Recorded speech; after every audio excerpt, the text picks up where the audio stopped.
ठीक है सर। उस उसके अलावा जो है तमाम जो छोटे-छोटे मॉड्यूल्स जो जो प्रोग्राम के बारे में लेआउट्स होते हैं वो मैंने शेयर कर दिया। अब मैं आपको थोड़ा-सा एक ब्रीफ डिस्कशन में हम लोग ये शेयर करते हैं कि हम लोग कैसे एक पूरे क्या डिफरेंशिएटेड करेंगे? सर्विसेज को हाइलाइट करते हैं।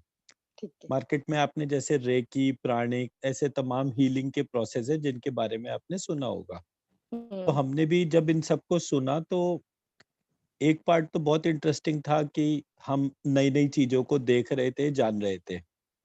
बट फिर हमारा जो नेक्स्ट इम्पोर्टेंट क्वेरी आया वो ये था कि क्या कोई जानने का एक कॉम्पोजिट तरीका है या हम एक स्प्रेडेड मोड में बस ये भी जानना है, ये भी जानना है, मतलब एक एक हुँ, समराइज करके एक मॉडल अंडरस्टैंडिंग जो है उसके तौर पे देखेंगे या फिर एक अननोन उसमें ठीक। अलग-अलग मॉडल्स को बस देखते जाएँ। तो जब मैंने हुँ, उसको स्टडी करा तो हमारे यहाँ इस पूरी अप्रोच में रेकी वाले XYZ चीज़ों पे काम कर रहे थे, प्राणिक वाले अलग तरीके की चीज़ों पे थे। हमारे अपने सनातन धर्म में भी मतलब कोई ब्रह्मा जी को मानने वाला है, कोई शिव जी को, कोई देवी को, कोई गणेश को, ऐसे ये सारी अलग-अलग मान्यताएँ और हर एक कोई एक दूसरे को दूसरे से श्रेष्ठ बताता है। तो मैंने जब इस मॉडल ठीक को है। स्टडी करा तो मैंने मूलभूत रूप से देखा कि एक्चुअली ये है क्या कहानी टोटल।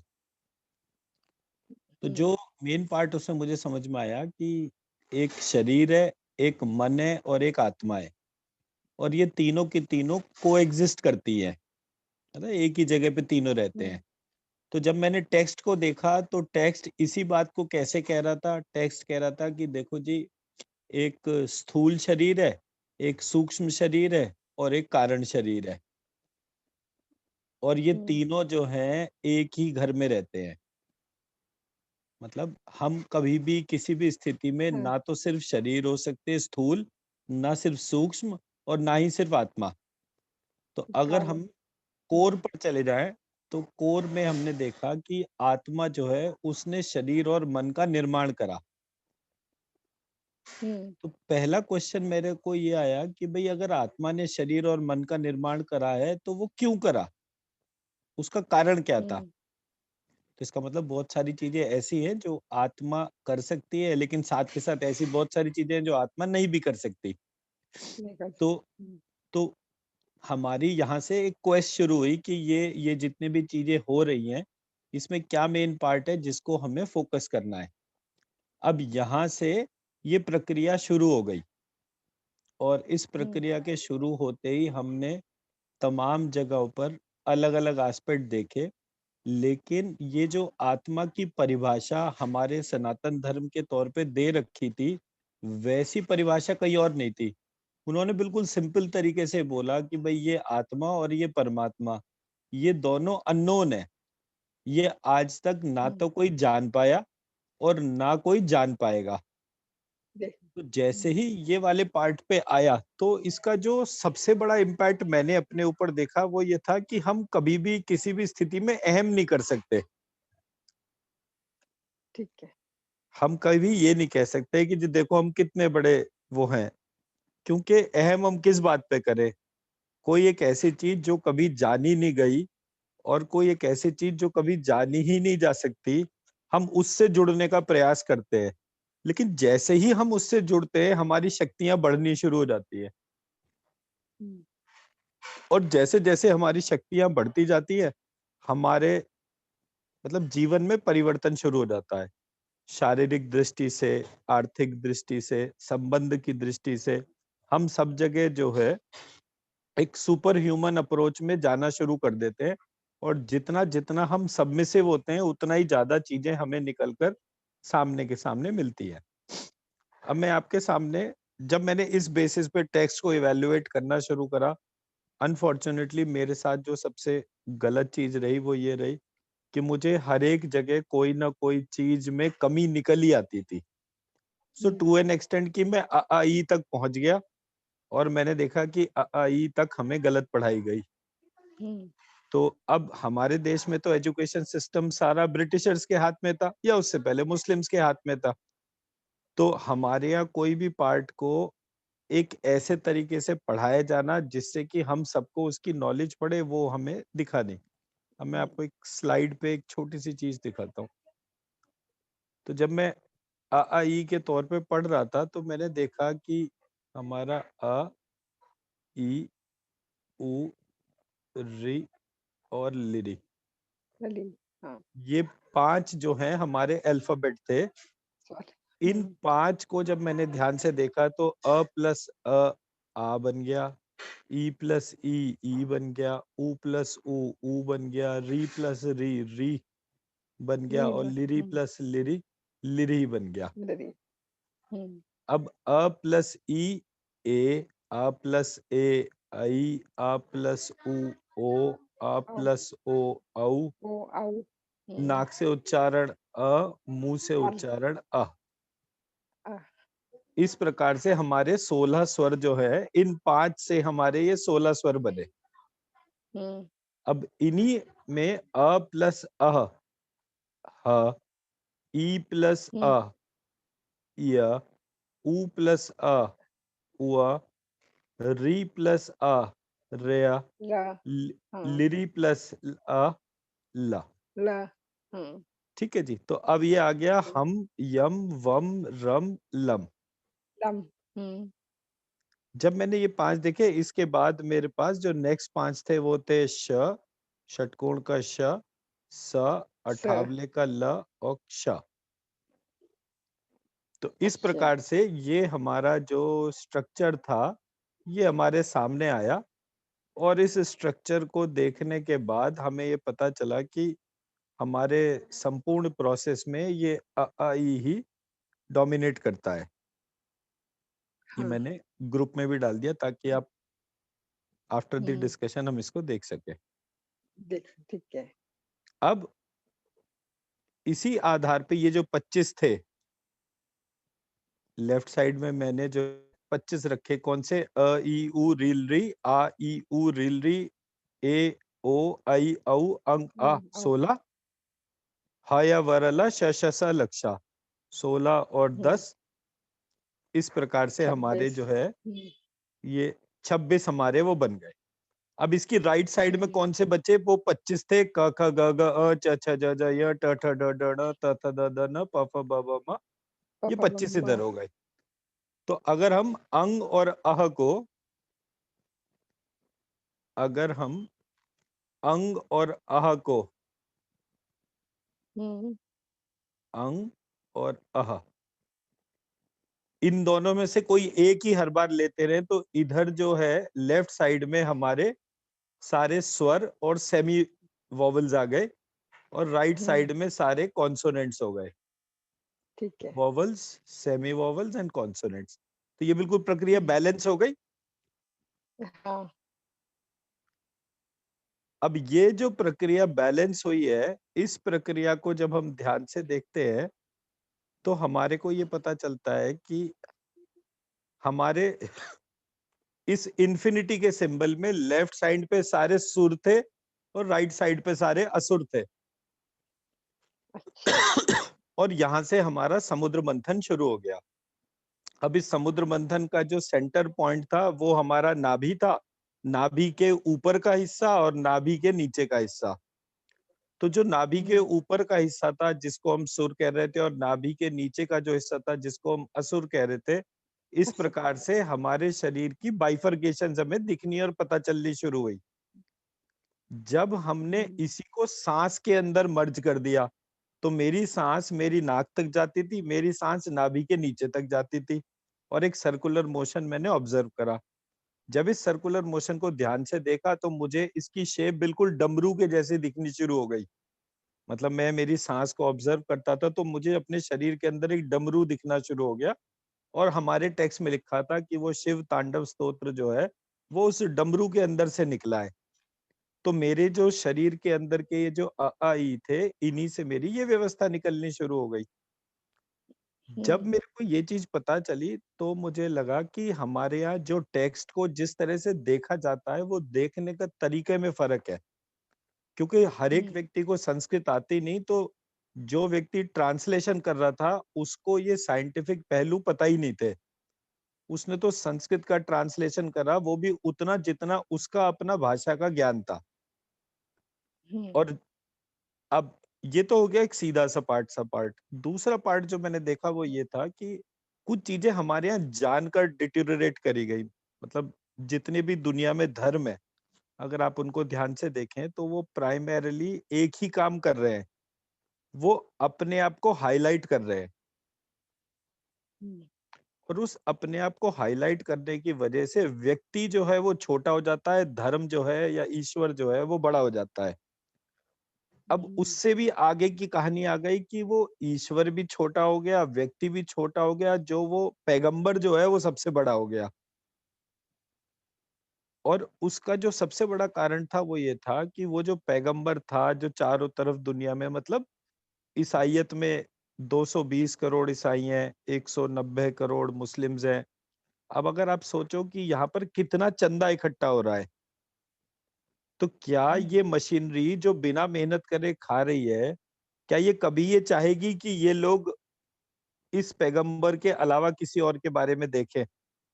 तो मैंने इसको स्टडी करा तो मुझे वहां पर क्या देखने को मिला कि हमारा जो विदेशी सिस्टम जो था, उसमें ग्रीक में देवता थे, ज्यूस ऐसे करके जूस, तमाम हाँ, देवताओं का यहूदी, हाँ, डिस्क्रिप्शन है। तो हम्म, एस्क्लेपियस धन्वंतरी थे, ज्यूस जो है इंद्र के हिसाब से थे, ऐसे करके तमाम ग्रीक देवी देवता थे। किसी ने उन हम्म, सबको मार दिया और उनकी जगह ईसा मसीह को स्टैब्लिश कर दिया। अच्छा, फिर दूसरी तरफ जो है, जो अफ्रीकन कॉन्टिनेंट था, वहाँ इजिप्शियन गॉड एंड गॉडेस थे। किसी ने उन इजिप्शियन गॉड एंड गॉडेस को खत्म कर दिया और वहां से मोहम्मद साहब को खड़ा कर दिया।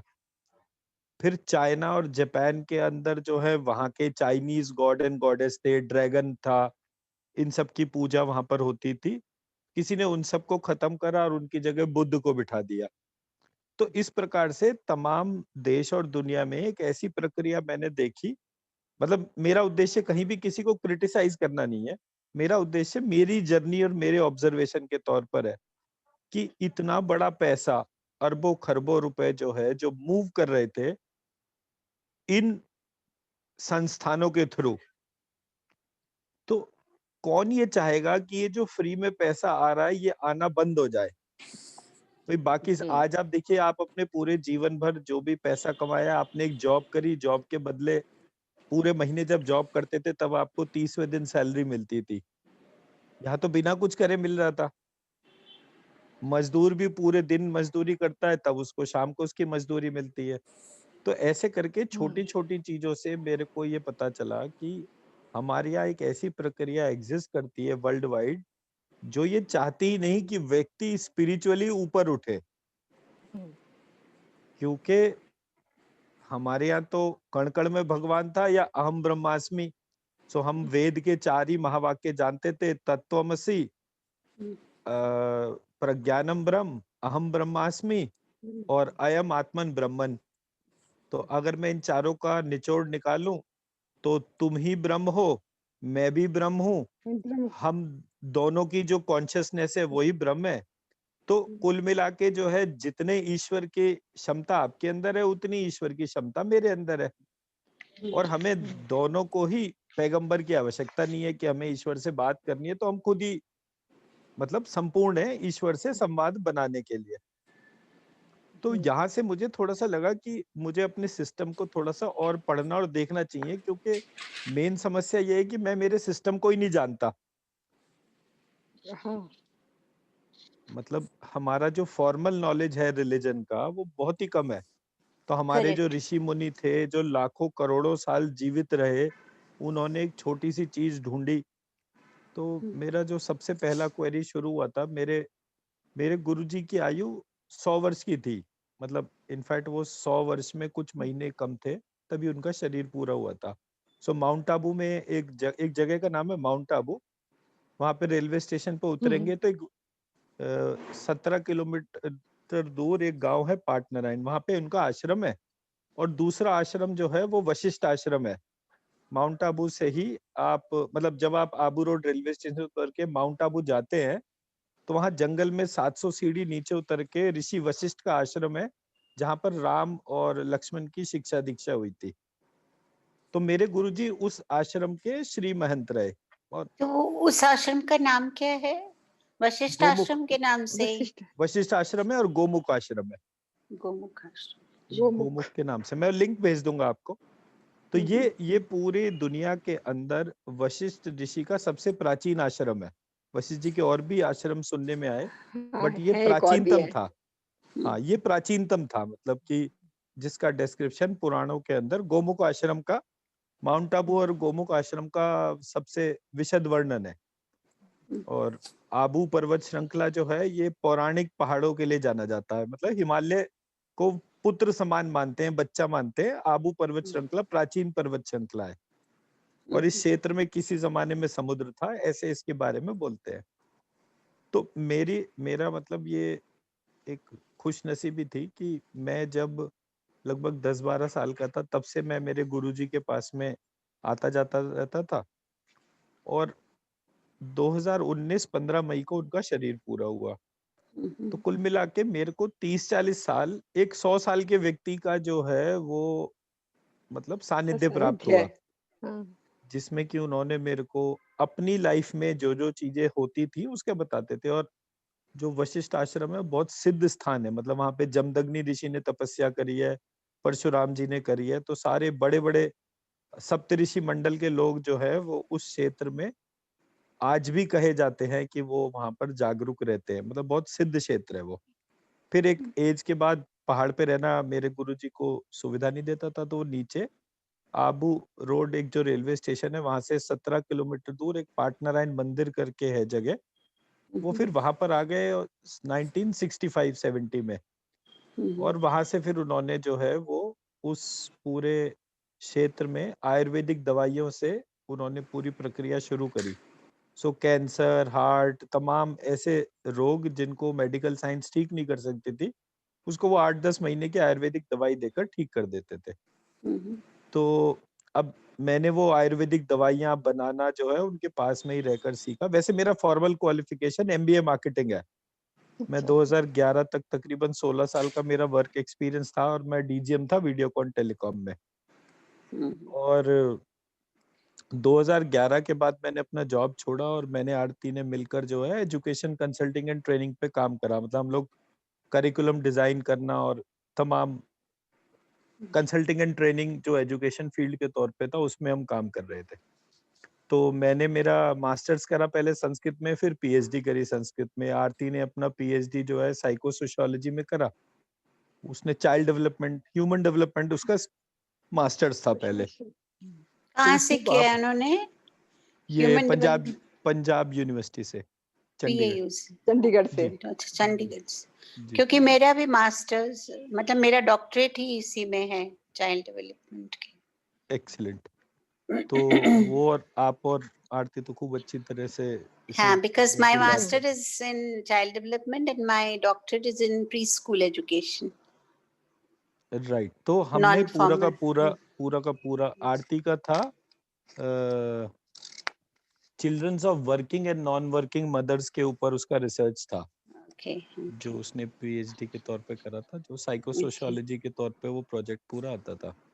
okay. खैर, तो हमने उसके बाद सबसे पहले कंटेंट पे काम करा कि प्री स्कूल के बच्चों के लिए क्या कंटेंट होना चाहिए, फिर प्राइमरी स्कूल 9 10 11 12। तो जैसे अब आप इस समय जो करिकुलम चेंजेस देख रहे हैं जो गवर्नमेंट ऑफ इंडिया ने करे हैं, वो हमने 2012 में बनाए थे पूरे का पूरा प्रोसेस। और मतलब हमने मध्य प्रदेश में जो एनसीईआरटी वाला एससीईआरटी का विंग था उनको अपना कंटेंट दिखाया था।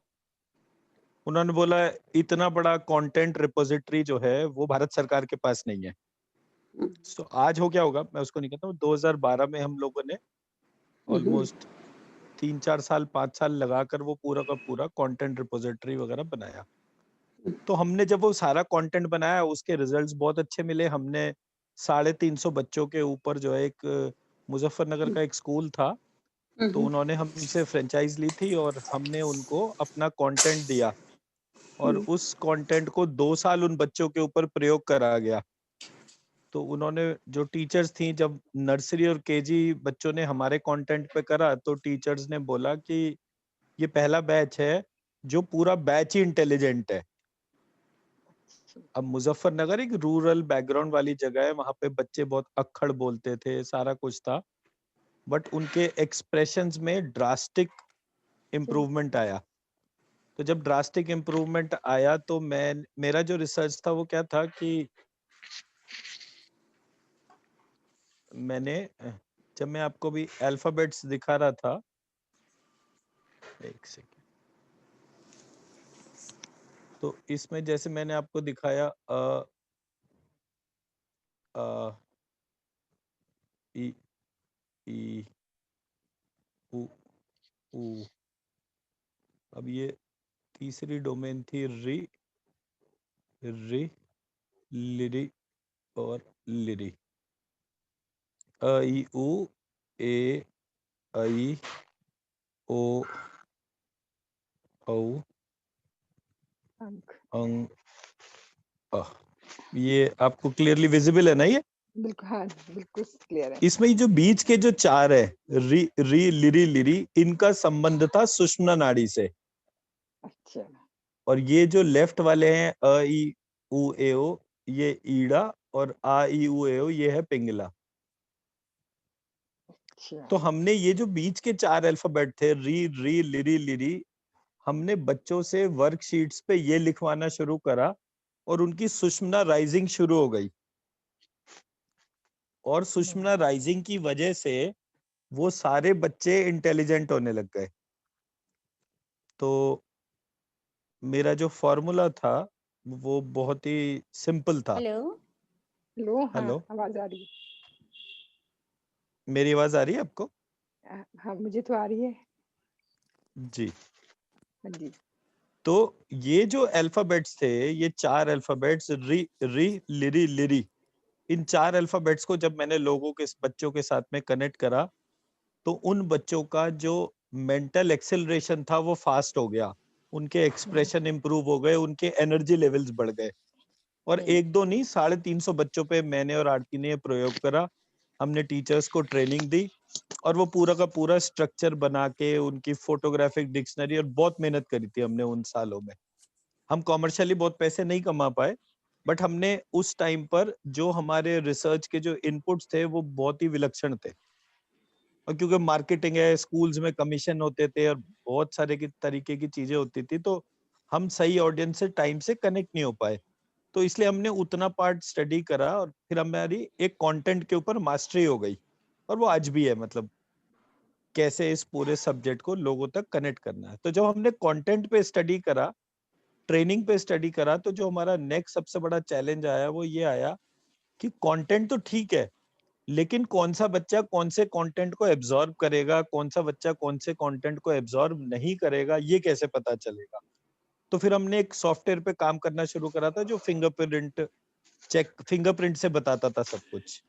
तो हमने बच्चों के फिंगरप्रिंट स्टडी करे और उसके बाद उन बच्चों को क्या पढ़ना चाहिए, क्या नहीं पढ़ना चाहिए था, हमने उस पर बहुत मेहनत करी। मान लीजिए बच्चा जो है वो विजुअल लर्नर नहीं है, तो उसको जो है, और वो मतलब सुनकर चीजें समझ में आती हैं, तो ऑडियो विजुअल कंटेंट बनाकर उससे उन बच्चों को पढ़ाने की प्रक्रिया के ऊपर हमने काम करा, उनकी लर्निंग कर्व के ऊपर काम करा। सो वो कंटेंट से हम डायग्नोस्टिक्स के डोमेन में चले गए। फिर जब डायग्नोस्टिक का पार्ट हमारा हो गया, फिर हमारे लिए नया चैलेंज आया। कंटेंट भी ठीक है, डायग्नोस्टिक भी ठीक है, व्हाट नेक्स्ट? तब हमें हीलिंग की डोमेन में हम गए।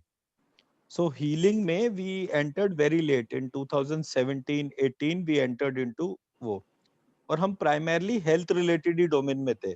मतलब हमने कुछ मंत्र ढूंढे थे, उन मंत्रों को हमने लोगों के ऊपर एक्सपेरिमेंट करा, उनसे मेडिटेशन करा और उनकी डायबिटीज घट गई, उनकी ब्लड प्रेशर घट गया, उनका थायराइड में फर्क आ गया, उनके पार्किंसंस के जो ट्रेमर्स होते थे उनमें फर्क आ गया।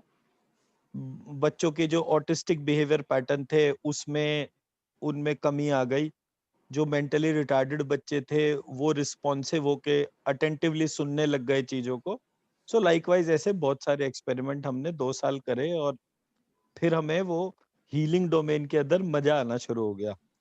और हम मेरा तो फिक्स था, मतलब मैं तो सिर्फ मंत्र के ऊपर देखता था।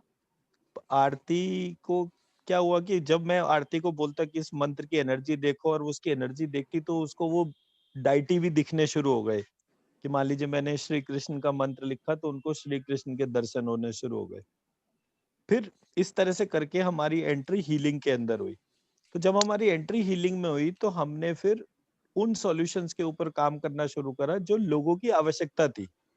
अब आज कोई व्यक्ति जो है या उसका परिवार जो है वो पूरे दिन मेहनत करता है और पूरे महीने मेहनत करने के बाद भी वो हैंड टू माउथ है, हुँ, पूरे पैसे नहीं कमा पा रहा। सो पैसे अच्छी तरह से कमाए, उसके लिए क्या करना चाहिए, हमारा ये एरिया हुआ। फिर हेल्थ इश्यूज थे तो अब हेल्थ इश्यूज में हमने टू एन एक्सटेंट कि किसी के मान लीजिए बच्चे नहीं हो रहे हैं और इस तरीके की चीजें हैं, तो हमारे टेक्स्ट में ऐसी कौन कौन सी चीजें थी जिनसे इसके ऊपर हम उस व्यक्ति को हेल्प कर सकें, तो हमने उसके ऊपर देखा। किसी भी फॉर्म का मेंटल हेल्थ, तो हम जब ये रिसर्च कर रहे थे तो मेरे को उस पूरे दौरान मैंने कहा यार तुम डायबिटीज भी ठीक कर देते हो, ब्लड प्रेशर भी ठीक कर देते हो, पार्किंसन भी ठीक कर देते हो, किसी के बच्चे के हिसाब से नहीं है वो भी चीज होती है, हीलिंग कोई भी चीज अगर जख्म जल्दी नहीं भर रहे वो भी करते हो, तुम करते क्या हो? तो फिर जब मैंने ध्यान से अपनी पूरी प्रक्रिया को देखा तो मुझे पता चला कि मैं व्यक्ति की इम्यूनिटी बढ़ा देता हूँ, बाकी सब कुछ उसके आफ्टर इफेक्ट्स थे। तो वो जो चाहे मेंटल हेल्थ है, चाहे फिजिकल करने से उस व्यक्ति के इम्यूनिटी लेवल को बढ़ा देते हैं। तो मैंने कहा ये इम्यूनिटी बढ़ क्यों रही है? तो मुझे पता चला कि हमारे शरीर में ये जो 9 चक्र हैं, जिनके तौर पे हम बात कर रहे थे, जी, मणिपुर चक्र से लेकर सहस्त्रार चक्र बन तक हमारे 9 चक्र थे, जबकि ये रेकी और प्राणिक वाले 7 चक्रों के ऊपर बात करते थे। तो मुझे समझ में आया कि ये जो 7 चक्र हैं, ये दरअसल 7 नहीं थे, 9 थे। ये जो 5 तत्व थे, ये 5 नहीं थे, ये भी 9 तत्व थे। इन चक्रों की अधिष्ठात्री जो थी वो भी 9 थी। हमारी 9 ही महाविद्या थी। हमारे जो वास्तु की दिशाओं की जो देवियाँ थीं, ब्राह्मी, माहेश्वरी, कौमारी करके वो भी 9 थी। तो इस प्रकार से मुझे एक स्ट्रक्चर मिलना शुरू हुआ कि मैं जब किसी एक देवी की पूरी संपूर्ण व्यवस्था को ऊर्जा देना शुरू करता था, तो बाकी शरीर के अंदर सब कुछ चलना शुरू होता था हुँ, और ये जो 9 चक्र थे, ये 9 धातुओं को हमारे शरीर में बढ़ाना शुरू कर देते थे। और जैसे-जैसे 9 धातुएँ हमारे शरीर की बढ़ती थी, हमारा शरीर स्वस्थ होना शुरू हो जाता था। तो इस प्रकार से इस पूरे प्रोग्राम में जब हम अंदर गए तो हमारे को बिल्कुल अलग चीज़ें मिली। मतलब कोई व्यक्ति जो हमें 2010-11 में जानता हो, जब मैं डीजीएम था वीडियोकॉन और एयरटेल जैसी कंपनीज़ में, वो कहता है यार आप पता नहीं क्या बन गए, पहले तो आप कुछ और थे, ठीक-ठाक से व्यक्ति थे, अब तो आप बिल्कुल ही जो है अलग ही व्यक्ति हो गए। तो हम लोगों को भी क्योंकि इस उसमें मज़ा बहुत आता है। मतलब जब आपके अंदर एक क्रिएशन की डोमेन रहती है और कोई व्यक्ति जो हमारा पेशेंट हो वो 10-15 दिन 20 दिन बाद वो हमें बोले, जैसे सविता मेहता जी हैं, इन्होंने बोला कि भाई बाकायदा इन्होंने एक वीडियो बनाकर बोला कि भाई मेरे को रूमेटॉइड अर्थराइटिस था, मैं 35 साल से परेशान थे और आपके यहाँ 2 हफ्ते बाद जो है डॉक्टर आरती से हीलिंग लेने के बाद मेरी बीमारी में 90% की कमी आ गई।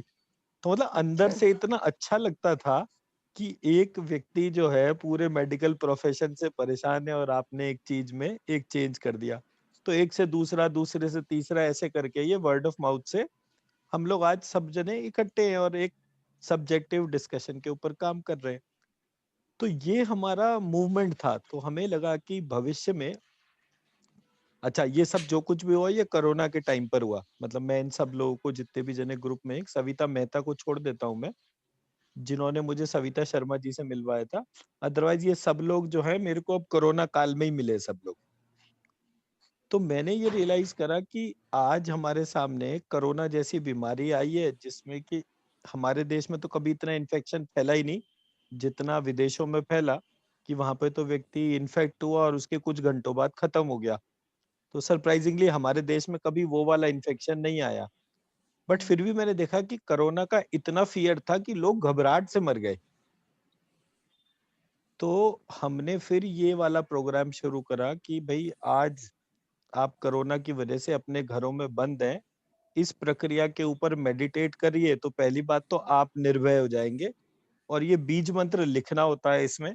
तो जो हमारा प्रोग्राम था उसमें मेन पार्ट जो था वो बीज मंत्रों को रोज लिखना होता है। सो हम सबको ये कहते हैं कि अगर आपको हेल्थ रिलेटेड या वेल्थ रिलेटेड कोई भी वो है तो आपको 360 दिन हमारे प्रोग्राम को लेकर चलना होगा। और इन 360 दिन में तकरीबन तकरीबन ये कोशिश करनी पड़ेगी कि लाल रंग के पेन से 3000 टाइम्स एक बीज मंत्र को लिखना है। उसका रीजन सिर्फ ये था कि हमने एक टर्म देखी जो कही जाती है पुरस्चरण। अच्छा। तो जैसे गायत्री मंत्र का जो पुरस्चरण है, जितने अक्षर उतने लाख के हिसाब से पुरस्चरण होता है। तो गायत्री मंत्र में 24 अक्षर हैं, तो 24 लाख का गायत्री का पुरस्चरण होता है।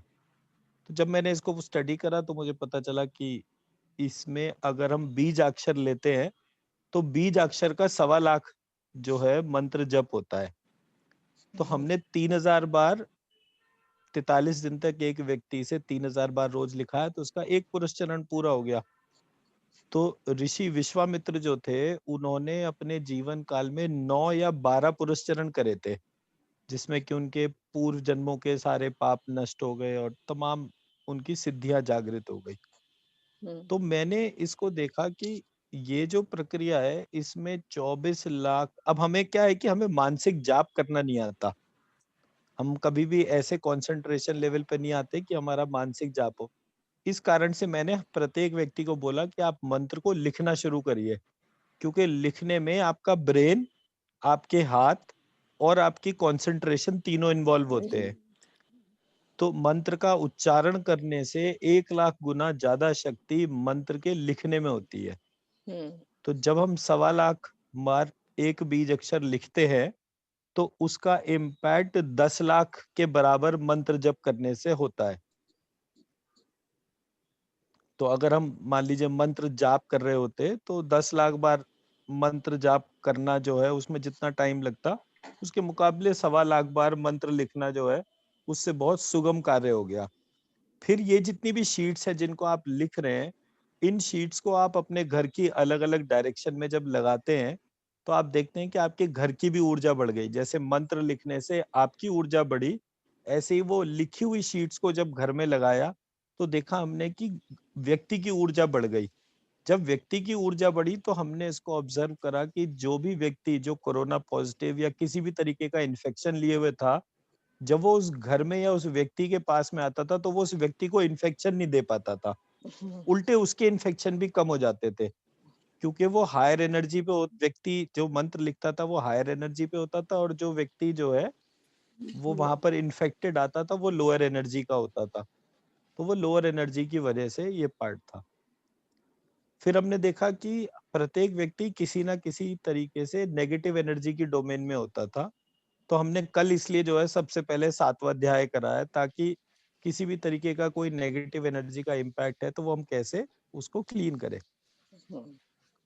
तो अब ये है कि आप कल जो है हमारा जो प्रोग्राम है उसकी मैंने पीपीटीज आपके साथ शेयर कर ली है।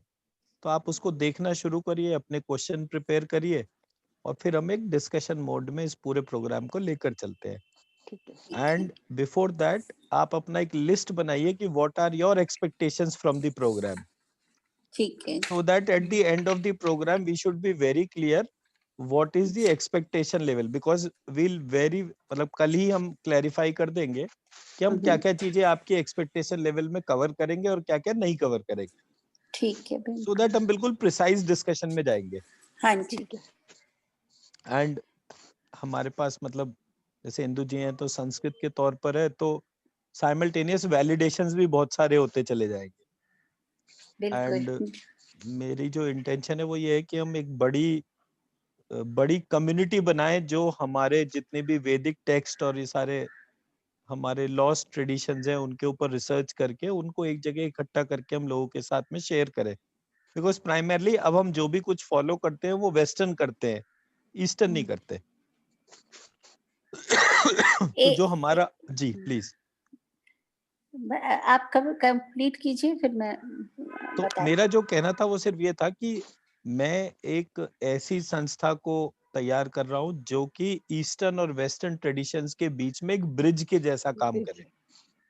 ठीक है। हम ये नहीं कह रहे कि केवल हम सही हैं और कंप्लीट हैं, सामने वाले के पास भी बहुत बुद्धि है और हम उस बुद्धि की रिस्पेक्ट भी करते हैं, बट हम एक ब्रिज के तौर पे अपने आप को स्टैब्लिश करना चाहते हैं, क्योंकि ये ब्रिज जो है यही ये डिसाइड करेगा कि ऐसा क्या पार्ट है जो वेस्टर्न सिस्टम ने आज खोजा है और क्या वही चीज हमारे यहाँ हमारे बुक्स और मटेरियल में पुरानी खोजी हुई गई हो।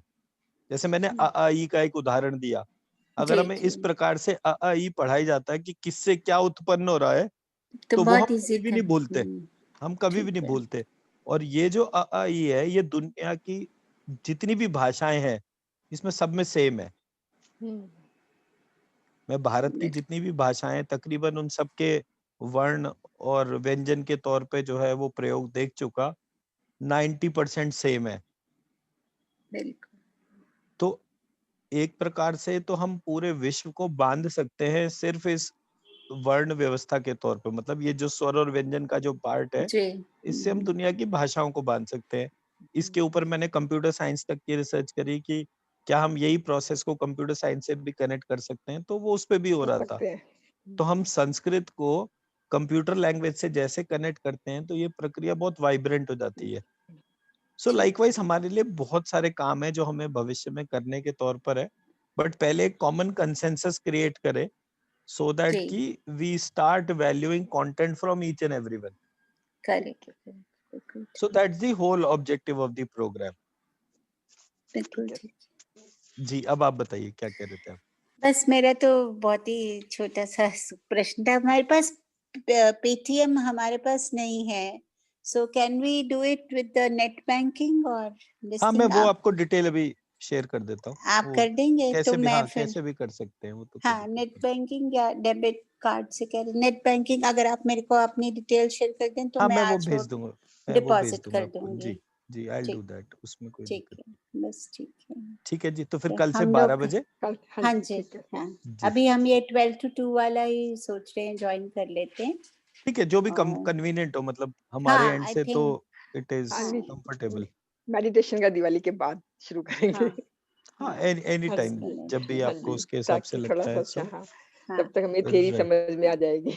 हाँ, राइट, राइट, राइट। हाँ जी, एग्जैक्टली। और मैं तो इंदु जी का भी पूरा पर फायदा उठाऊंगी अच्छा, और मैं एक काम आपका करता भी। हूँ।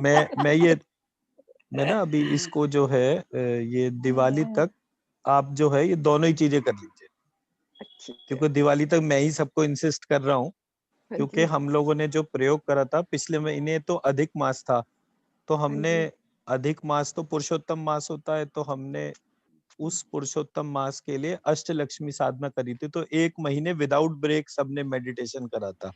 ठीक है। तो रोज रात को फिक्स करके फिर हमने उसको 30 दिन से एक्सटेंड करके हम दशहरे तक ले आए, तो वो हमारी 40 डेज की साइकिल पूरी हो गई।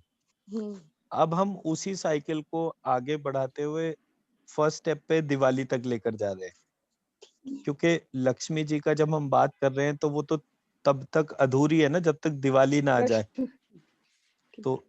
तो वो जो हमने लक्ष्मी, लक्ष्मी से अष्टलक्ष्मी, अष्टलक्ष्मी से महालक्ष्मी, इस प्रकार से वो करा था। और ये जो क्लश्री बीज जो है ये आपको कहीं मिलेगा भी नहीं। लेकिन ये भाई मैं इसको सुनने से ना बड़ी अच्छी फीलिंग आती है, जैसे आप इसका उच्चारण करते हैं मैं या आपको भी मैडम आरती अभी करते एक हैं, चीज बहुत दिखाता हूँ अच्छा इसमें, लगता है। कैसे ना मैं वो दिखाता हूँ आपको।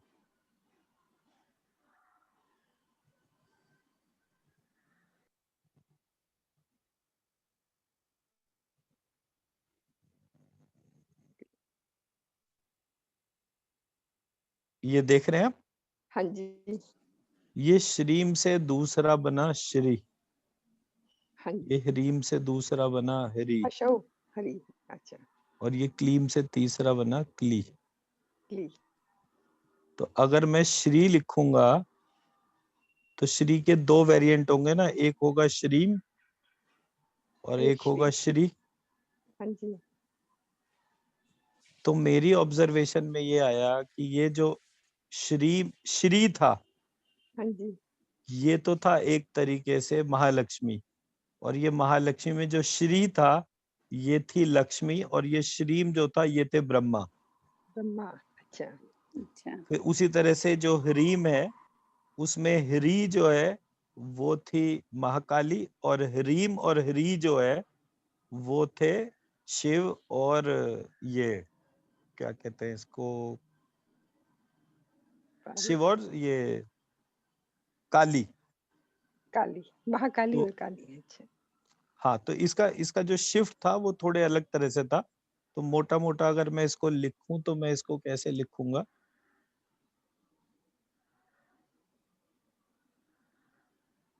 मैं इसको लिखूंगा ऐसे, श्री, हरि और क्ली। क्ली। इससे ये जो दो बने, एक बना श्री और एक बना श्री। हम्म, उसी तरह से हरि से दो बने, एक बना हरि और एक बना क्ली, और क्ली से दो बने। तो ये जो श्रीम ह्रीम क्लीम थे, इनसे जो दो दो के जोड़े बने, जिनमें विसर्ग था वो स्त्री थे और जिनमें अनुस्वार था वो पुरुष थे। ठीक है। तो ये जो थे ये तीन, लक्ष्मी, काली और सरस्वती, हम्म, और दूसरे तीन थे शिव, विष्णु और ब्रह्मा। तो जो ये पहली बार उत्पन्न हुए तो हुए निर्गुण ब्रह्म की डोमेन में। ये थे शिव, ओ सॉरी, ब्रह्मा और लक्ष्मी, ये भाई बहन के जैसे थे। विष्णु अच्छा। और पार्वती ये भाई बहन के तौर पे उत्पन्न हुए थे, और शिव और का ये अपना क्या कहते हैं सरस्वती, ये भाई बहन के तौर पे थे। तो सत, रज और तम करके ये तीनों जो है निर्गुण ब्रह्म की स्थिति में थे। फिर भाई बहन से दुर्गा सप्तशती में जब रहस्य पढ़ते हैं आप, तो इन तीनों ने आपस में जोड़े बनाए। तो विष्णु ने लक्ष्मी का, शिव ने काली का, और ब्रह्मा ने सरस्वती का। ऐसे सरस्वती का। करके ये तीनों ने एक दूसरे का वर्ण करके ये तीन वो बन गए। तो ये निर्गुण से सगुण ब्रह्म बन गया। सगुण हो गया। और ये सगुण होने से ये पूरी की पूरी प्रक्रिया जो है वो क्रिएशन करने लग गई। ठीक। तो हमारे यहाँ जो जो भी पार्ट था वो बिना भाषा के उसका कोई एक्सप्रेशन नहीं था। हम्म, तो मैंने वो भाषा के तौर पे उस एक एक पार्ट को देखा कि हमारे बीज मंत्र कहाँ से बन रहे थे। और ये भी जब जो विष्णु का बीज मंत्र क्लीम था और लक्ष्मी का बीज मंत्र श्री था, तो जब ये दोनों पति पत्नी के तौर पे बन गए तो ये दोनों बीज मंत्र एक दूसरे में मर्ज हो गए और हमारा बीज मंत्र कलश्री। बना क्लश्री। कलश्री। और ये क्लश्री जो है ये महालक्ष्मी स्वरूप इस अखिल ब्रह्मांड का पालन कर रहा है। पालन करता है। ठीक। तो वो विष्णु और लक्ष्मी जो है वो इस ब्रह्मांड का पालन कर रहे हैं। वो ब्रह्मा और सरस्वती जो है उनके भी बीज मंत्र इसी तरह से जुड़ जाएंगे। ऐसे करके ये तमाम बीज मंत्र आपस में जुड़ते चले जाते हैं। और जब जब ये जुड़ते हैं एक नई ऊर्जा उत्पन्न होती है, और वो ऊर्जा जैसे ही हम अपने शरीर के एक पर्टिकुलर चक्र में डालते हैं तो हम देखते हैं कि अंदर की वाइब्रेशन ही बदल जाती है। तो ये आपके आप पास क्या आप बोलिए ये बोलिए। क्या बोलते हैं? यत कलश्री। नहीं, गेट गला- गेट गेट गला। गेट गेट गेट श्री। नहीं, वो तो गायत्री वाला जो है वो है ज्ञत श्री। अच्छा, ज्ञत श्री, ज्ञत हरि, ज्ञत्र गेट क्ली। क्ली। वो वो मैं सब तीनों बता, को आप बोलते हैं, हाँ तीनों वो का मैं नाम लेते हैं, क्योंकि ये एक्चुअली तो बहुत ही गायत्री मंत्र में भू भुव स्वा ये बाद में जोड़ा गया है, हम्म, ये पहले नहीं था। गायत्री मंत्र के अंदर जो 24 ऋषियों के तौर पे डिस्क्रिप्शन है वो है तत्सवितुर्वरेण्यम भर्गो देवस्य धीमहि धियो यो न प्रचोदयात्। हम्म, तो जब मैंने गायत्री मंत्र ढूंढा तो मुझे गायत्री मंत्र मिला। सबसे पहले वो था श्रीम ह्रीम क्लीम तत्सवितुर्वरेण्यम भर्गो देवस्य धीमहि धियो यो न प्रचोदयात् वेद गर्भे भगवती स्वाहा। हाँ। तो गायत्री वो थी जिसने वेद को अपने गर्भ में रखा था। हम्म, तो वो वाला पार्ट जो है जब मैंने देखा तो फिर गायत्री क्या थी, जो मतलब जैसे हमने बोला श्रीम, तो श्रीम की पावर तो पूरे ब्रह्मांड भी उसके सामने छोटा हो जाता है।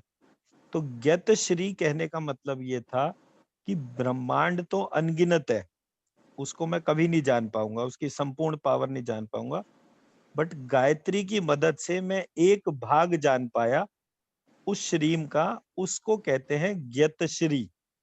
अच्छा। तो श्रीम का ज्ञत वाला, ज्ञात जो जान पाया मैं, उसका भाग कितना था उस ऊर्जा को।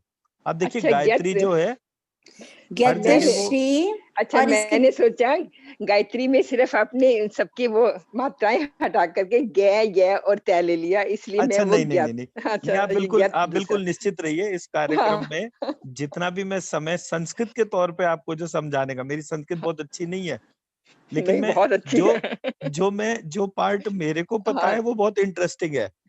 नहीं, तो वो ये मैं अब फॉर्मल समझ में लेकिन आ लैंग्वेज, गया। मतलब आप मुझसे जो अगर बेसिक ग्रामर पूछेंगे ना, मैं बिल्कुल नहीं आंसर कर नहीं, पाऊंगा, मेरी लेकिन वो अब वाली समझ में संस्कृत आ बहुत गया। खराब है। नहीं, मुझे ज्ञात अब समझ में आ गया। मतलब जो भी है, but this has gone down with me like anything. मतलब अगर आप मुझसे पूछे तो मतलब मुझे आपके पिछले 2-3 दिन रातों में यही एक चीज है जो बार बार, मतलब it has gone down with my self बहुत ज्यादा। जैसे कहते हैं ना, यू बाइंड विद दैट। तो समझ में नहीं था कि क्या आप बोल रहे हैं, वो नहीं समझ में था, पर मतलब यही आप जैसे समझ आया कि ज्ञत श्रीम। इसके बाद फिर आप और भी बोलते हैं ना, ज्ञात ज्ञत श्री, श्री, ज्ञत ज्ञात हरि, हरि, ज्ञत्र अब क्ली, यत्र अब क्ली। समझ में आया। अच्छा। ज्ञ ज्ञ। अच्छा, तीसरे बार भी ज्ञान वाला ज्ञ। हाँ तीसरी हाँ, बार ये भी एक जैसे सेकेंड। यत श्री, अत श्री एंड यत्र, मुझे ऐसा नहीं, नहीं, लगा। ज्ञत अच्छा, श्री, अच्छा, ज्ञत ज्ञान वाला। एक श्री। मिनट, एक मिनट। ये आपके पास जो पीपीटी भेजे उसमें सब लिखा हुआ है, परेशान नहीं ठीक है, होइए। ठीक है, ठीक है। अच्छा मैं अच्छा हर अच्छा। चीज लिख कर देता हूँ ताकि जो है वो रिकॉर्ड में रहे। अच्छा, सारा ज्ञ पे ही है, ज्ञ ज्ञत श्री, ज्ञत हरि, ज्ञत्र क्ली। अच्छा, ठीक है। ठीक है। तो इस प्रकार से जो है वो, जब आप पीपीटी देखेंगे ना, वो एक बड़ा फ्लो हाँ, में है। आई नो आई नो मतलब आई नो। मेरा ऑब्जेक्टिव सिर्फ इतना सा है कि कल को हम अपने ग्रैंड चिल्ड्रन को अगर धर्म पढ़ाएं तो they should take it in a scientific manner, correct. not something as prescribed by our existing system. ठीक है। Actually, when our children ask us many questions, because आजकल के बच्चे they want an answer to everything, हाँ, sometimes we have no explanation to give, but for कि ऐसा ही सुना है, ऐसा ही हमें मालूम है, या वैसे थोड़ा करो। बहुत हम गूगल में जाकर देखने की कोशिश करते हैं, and then we try to justify whatever answer we can, हाँ, तो but आप definitely अपने सारे क्वेश्चन को मुझसे एक दफा फिर से रीचेक कर सकते हैं। मैं sure, सिर्फ लैंग्वेज के प्रोसेस से जो जानता हूँ या समझ पाया, मैं वो आंसर कर दूंगा। absolutely मेरे गुरुजी absolutely बहुत ही डायनेमिक व्यक्ति थे। उन्होंने मतलब वो जब 100 वर्ष के थे तब वो 5 वर्ष के बच्चे के साथ जब बैठ के बात करते थे तो उसको उसी के लेवल पर जाकर समझाते थे। ठीक। तो मैं very देखता था nice. कि उनका उनका जो मेंटल फ्लेक्सिबिलिटी है, मतलब बीइंग, पहली बात तो वो अपने सब्जेक्ट के एक्सपर्ट थे जी और कॉन्टिन्यूस नॉलेज गेन करते। तो मतलब मेरे गुरुजी ऐसे व्यक्ति थे जो तकरीबन 1 लाख घंटे पढ़े हैं। हाँ, naturally he has तो to, उतना टाइम जो है, जरूर मतलब है। उनके जीवन के आखिरी दिन तक उनकी आंखों पर फॉर्मल, मेरे से कम पावर का चश्मा था, दांत जो थे मौजूद थे, बाल थोड़े थोड़े काले थे और चलते फिरते गए। तो बस उनका हार्ट कोलैप्स हुआ और मतलब 1 घंटे के अंदर कहानी खत्म हो गई। तो by the time anybody could know, तब तक जो है वो चले गए। बट मैंने ये देखा कि उन्होंने अपनी लाइफ के पूरे जितना टाइम उनको भगवान ने दिया था, उन्होंने 8 वर्ष की उम्र से तो वो घर छोड़ के भागे थे। उन्होंने अपने पूरे जीवन ईश्वर को ही समर्पित करके सारी चीजें करी। जी एक एक पॉइंट पे उनका रिसर्च था और कभी भी वो ये नहीं कहते थे, मतलब अपनी बात तो थोपते ही नहीं थे। एक दफे कोई ऐसी बात पड़ी तो मैंने बोला कि मेरे को जो है पैसे के हिसाब से दिक्कत हो रही है, तो बोले भाई मूलाधार चक्र में गणेश जी का ध्यान करो। तो मैंने कहा लेकिन वहां तो लिखा हुआ है कि मूलाधार चक्र पृथ्वी तत्व है, जबकि मेरी रिसर्च के हिसाब से वो आकाश तत्व है। बोले भाई तेरी रिसर्च सही है, उसको मैं मना नहीं कर रहा, क्योंकि तेरे पास ज्यादा सवाल है, ज्यादा उत्तर है, तो तू अपने तरीके से देख। जो मेरे को पता है वो मैंने बता दिया, पर तू गलत नहीं है। तो वो मुझे आखिरी दिन तक इस बात के लिए ही प्रेरित करते रहे कि तू गलत नहीं है, करता जा। क्योंकि ये सवाल जो तू निकालता है, ये सवाल बहुत अच्छे हैं। तो मुझे समझ में आया कि जीवन में मेरे शरीर के अंदर एक ईश्वर है और मैं उससे बात ही नहीं करता, और मैं उसे कभी मंदिर में, कभी XYZ या पूजा पद्धति में ढूंढता हूँ, जबकि वो तो मेरे अंदर है। और अंदर बैठा हुआ व्यक्ति मेरे साथ रहते ही बात करने कोई तरस जाए, तो ये तो मेरी गलती है। तो मैं प्रश्न देखिए, करूंगा तो उसे उत्तर देने हैं। हमें भी यही, मेरे को भी आज तक यही मतलब हमने करा भी है और सुना भी है कि मूलाधार चक्र के लिए अथर्व शीर्ष स्तोत्र का जी जनरली पाठ बोलते हैं, और जी वही जी। हमारे घर में भी यही अभी तक कहा जाता था कि that is the initiation of everything and you should recite that. तो मैम मुझे तो सिर्फ इतना सा पार्ट पता है। आप कोई सी भी प्रक्रिया जहां तक भी जानते हैं उसको चेक कर लीजिए, सामने रख दीजिए, उसमें 10 20 50 साल लगा लीजिए, वो चीज होगी नहीं। मान लीजिए गणेश अथर्वशीरस का जो पाठ होता है वो धन के प्रयोग में आता है और व्यक्ति को धनवान बनाने के तौर पे उसका वो रहता है। मैं जितने भी लोगों को जानता हूँ, कोई व्यक्ति को धन की प्राप्ति नहीं हुई। अच्छा, ऐसा हमारे जितने भी प्रयोग हमने देखे, हर प्रयोग के अंदर वो जैसा लिखा है वैसा ही, लेकिन किसी ने छोटी छोटी चीज पे फर्क कर। जैसे मैंने कल लक्ष्मी सूक्त और पुरुष सूक्त कराया था, वो लक्ष्मी सूक्त और विष्णु सूक्त आपस में मर्ज करके वो मैंने पाठ कराया था ना, कल या परसों की बात है। जी जी जी जी। तो वो जो पाठ था जो कराया था, उसको जब लगातार 3 बार पढ़ते हैं तो एसी में बैठे हुए व्यक्ति को पसीना आ जाता है, हाँ, और थोड़े दिनों के अंदर जो है कल हुआ उसकी था। आर्थिक स्थिति में फर्क आ जाता है। कल तो मेरे काफी पास तो अपने ग्रुप में भी काफी लोग हैं जो मतलब जिनकी आर्थिक स्थिति में भी परिवर्तन हो रहा है।